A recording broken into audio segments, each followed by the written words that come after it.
OBC बहुजन पार्टीचे उमेदवार श्री प्रकाश अण्णा शेंडगे यांची आज त्यांच्या कार्यालयामध्ये पत्रकार परिषद झाली। त्यामध्ये प्रकाश आंबेडकर यांनी मला अर्ज भरायच्या वेळीच जाहीर पाठिंबा दिला होता, परंतु त्यांनी परत आपला शब्द फिरवून आपण विशाल पाटील यांना पाठिंबा जाहीर केला आहे, त्यामुळे फार दुःख वाटते। परंतु ओबीसी आरक्षणाबाबतीत व इतर आरक्षणाबाबत मी व प्रकाश आंबेडकर यांनी काम केलेलं आहे। हे धन पाठिंबा देतात काय हा प्रश्न आम्हास पडतो। हे धन दांडगे ओबीसी आरक्षणाबाबतीत किंवा इतर आरक्षणाबाबत कधीही आवाज काढत नाहीत। पाठीमागे येतानाही त्यांची मैत्री कशी झाली हे आम्हाला कळले नाही। बाबासाहेब आंबेडकर यांनी आम्हाला चळवळीसाठी जे अधिकार दिले आहे ते अधिकार हे धन दांडगे आमच्यापासून श्रावण घेऊन त्या मनाने काढण्यासाठी प्रयत्न करीत आहेत। म्हणून माझी उमेदवारी हे कायम आहे आणि मी जनरेटरच्या ओबीसीच्या माध्यमातून निवडून येणार आहे असे त्यांनी सांगितले। हा मागासवर्गीयांचा पक्ष आहे, आंबेडकरी विचारांचा पक्ष आहे, भूजनांचा विचारांचा पक्ष आहे आणि म्हणून या महाराष्ट्रातील तमाम जे मागासवर्गीय जनता जी आहे ती मागच्या 19 पासून त्यांच्या पाठीमागे ठामपणे उभी आहे ती होती। पण अचानक बारामतीमध्ये त्या ठिकाणी आमचा ओबीसी बहुजन पार्टीचा माळी समाजाचा उमेदवार त्या ठिकाणी उभा असताना एक बहुजन समाजाचा नेता त्या ठिकाणी प्रस्थापिताची घरात त्या ठिकाणी भेट मागून देत असताना त्या ठिकाणी आंबेडकर साहेबांनी पवार साहेबांच्या धन दांडगे जे 4 वेळा मुख्यमंत्री होते असे शरद पवार साहेबांच्या कन्या सुप्रियाताई सुळे यांना पाठिंबा त्या ठिकाणी व्यक्त केला। त्याचप्रमाणे 4 वेळा मुख्यमंत्री असलेले वसंतराव पाटलांची नातू त्यांना या ठिकाणी विशाल पाटलांना या ठिकाणी माझा पाठिंबा काढून त्यांना व्यक्त केला।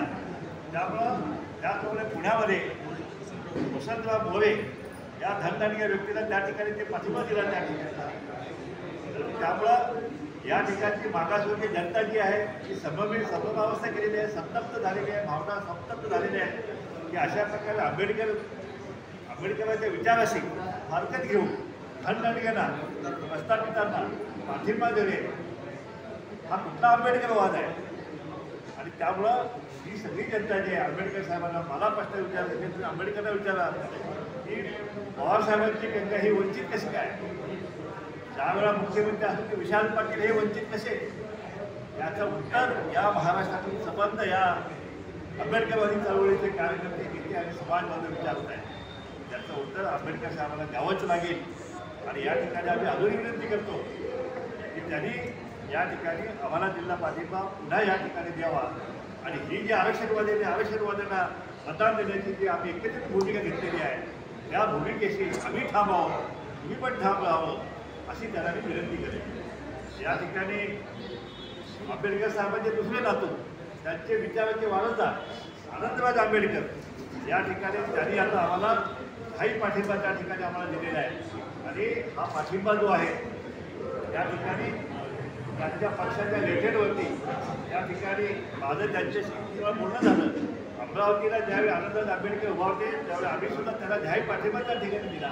आमचे कार्यकर्ते त्यांच्या निवडणुकीसाठी त्या ठिकाणी प्रचार यंत्रणा राबवल्या गेल्या आणि आनंदराज आंबेडकर अमरावती निवडून येतील अशा प्रकारे आम्ही अथक प्रयत्न त्या ठिकाणी केलेले आहेत। त्यांनीसुद्धा त्या ठिकाणी माझ्या इथल्या सांगलीच्या लोकसभेच्या माझ्या भूमिकेला त्यांनी पाठिंबा दिलेला आहे, माझ्या उमेदवाराला जाहीर पाठिंबा दिलेला आहे आणि आंबेडकर जनतेला आव्हान दिलेलं आहे कुठल्याही परिस्थितीत प्रकाश अण्णा शेंडगेंना आपण पाठिंबा द्यावा अशी जाहीर भूमिका त्या ठिकाणी मांडलेलं आहे। या आनंदराज आंबेडकरांचे रिपब्लिकन सेना यांच्या या भूमिकेचं आम्ही स्वागत करतोय आणि त्या ठिकाणी महाराष्ट्रामध्ये ओबीसी असेल, भटकेमुक्त असेल, मागासवर्गीय असतील या ठिकाणी आम्ही त्यांना भविष्यामध्ये त्यांच्या खात्याला खाना लावून त्या ठिकाणी त्यांच्या हातात हात देऊन ही आंबेडकरवादी चळवळ जी आहे महाराष्ट्रामध्ये पुन्हा या ठिकाणी उभा करण्यासाठी आम्ही एकत्रितपणे काम करू। आंबेडकर साहेबांनी प्रकाश आंबेडकर साहेबांनी सुद्धा सोबत यावं, त्यांनी असं वेगळं काही करू नये अशी आमची विनंती त्यांनाही राहील आहे। त्यामुळं रिपब्लिकन सेनेचा हा जो निर्णय आहे त्याचा आम्ही मनपूर्वक स्वागत करतो आणि त्यामुळं मागासवर्गीयांच्या मनामध्ये जी संभ्रमावस्था निर्माण झाली होती की आंबेडकर साहेबांच्या नातवाने माझा पाठिंबा काढून घेतला, आता दुसरे नातू आहे त्यांनी मला पाठिंबा दिलेला आहे, त्यामुळं यानंतर रूपानं आंबेडकर साहेबांचा आशीर्वाद जो आहे तो आमच्या पाठीमागं या ठिकाणी कायम राहील। आंबेडकरी जनता मला या ठिकाणी आशीर्वाद दिल्याशिवाय मला राहणार नाही.